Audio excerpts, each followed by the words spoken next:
भगवान भोलेनाथ जिनकी महिमा अपरंपार है, कहते हैं भगवान शिव अपने भक्तों की रक्षा करने स्वयं चले आते हैं। लेकिन जब भक्त ही अपने इष्ट को कष्ट पहुंचा दे तो क्या होगा? क्या वो पाप का भागीदारी माना जाएगा? आखिर क्यों हो जब एक भक्त भगवान शिव को चोट पहुंचा दे?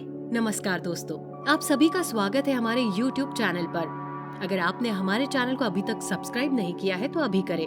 दोस्तों, आज से लगभग 200 साल पहले महिपाल नाम का एक किसान अपने खेत की जुताई कर रहा था। वो भगवान शिव का बहुत बड़ा भक्त था, परंतु एक बार उसके हाथों कुछ ऐसा घटित हुआ जिसे देख उसके होश उड़ गए।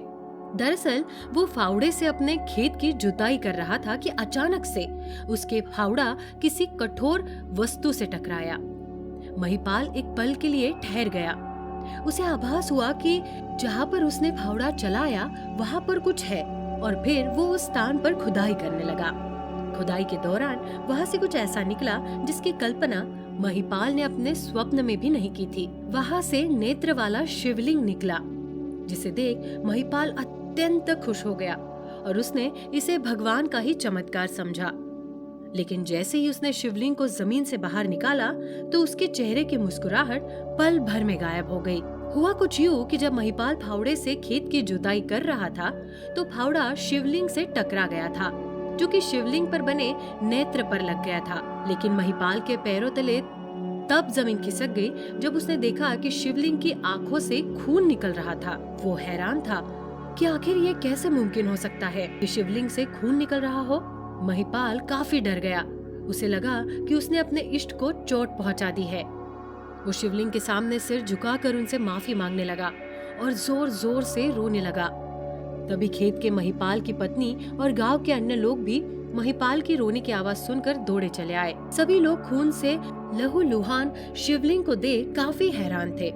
जब सभी लोगों ने महिपाल से शिवलिंग को और खून के बारे में जानना चाहा तो उसने उन्हें पूरा वृत्तांत सुनाया। सभी लोग भगवान शिव से माफी मांगने लगे। साथ ही महिपाल को भी पछतावा होने लगा था कि उसे जाने अनजाने से ही गलती हो गई। अब उसे बहुत बड़ा पाप लगेगा। वो पूरी रात उस शिवलिंग के पास बैठा रहा। उसी बीच थोड़ी देर के लिए उसकी आंख लग गई और उसे एक स्वप्न आया। स्वप्न में उसे भगवान भोलेनाथ दिखाई दिए और उन्होंने कहा कि वो उसकी भक्ति से बहुत प्रसन्न है, इसलिए वो उसके खेत में शिवलिंग के रूप में प्रकट हुए हैं। इसके बाद भगवान शिव ने कहा कि मेरे नेत्रों से खून बहना तभी बंद होगा जब तुम निर्जला होकर मेरी भक्ति में लीन रहोगे। और फिर इतना कहते ही वो स्वप्न से अंतर ध्यान हो गए। परंतु अगले दिन महिपाल के साथ कुछ ऐसा घटित हुआ जिसे देख वो चकित रह गया। दरअसल अगले दिन उसी स्थान पर एक बाबा प्रकट हुए जिन्होंने महिपाल को बताया कि ये कोई साधारण शिवलिंग नहीं है, इसमें स्वयं महादेव विराजमान है, इसलिए तुम्हें उनकी भक्ति की परीक्षा में सफल होना पड़ेगा। तभी उसे याद आया कि भगवान शिव ने स्वप्न में प्रकट होकर उसे यही बात कही थी। जैसे ही वो ये बात बताने के लिए पीछे मुड़ा तो वो दंग रह गया। हुआ यूं कि वो बाबा वहाँ से अदृश्य हो गए थे। कौन थे ये साधु और कहाँ से आए थे और अचानक कहाँ गायब हो गए, ये देख महिपाल चौंक गया। दूसरी तरफ शिवलिंग को खेत से निकले 24 घंटे हो गए थे, परंतु शिवलिंग की आंखों से खून बहना बंद नहीं हो रहा था। इसके बाद उसने उस शिवलिंग की आराधना शुरू कर दी। लगभग 10 दिन तक वो बिना अन्न ग्रहण कर शिवलिंग की पूजा अर्चना करता रहा। 11वें दिन अचानक से उस शिवलिंग से खून निकलना बंद हो गया और शिवलिंग की आंखों से ज्योति प्रकट होने लगी। ये देख महिपाल और उसके गांव वाले बहुत खुश हुए। महिपाल भी समझ गया था कि वो भगवान शिव की इस परीक्षा में सफल हो गया है। इसके बाद महिपाल और गांव के सभी लोगों ने मिलकर यहाँ पर भगवान शिव का मंदिर बनाया, जहां आज भी गांव के सभी लोग भगवान शिव की पूजा अर्चना करते हैं। दोस्तों, आपको एक सच्चे भक्त की ये कहानी कैसे लगी?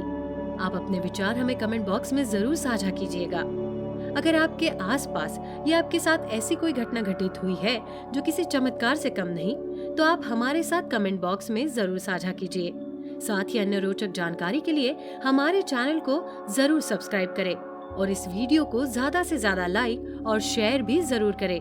साथ ही कमेंट बॉक्स में हर हर महादेव भी जरूर लिखें।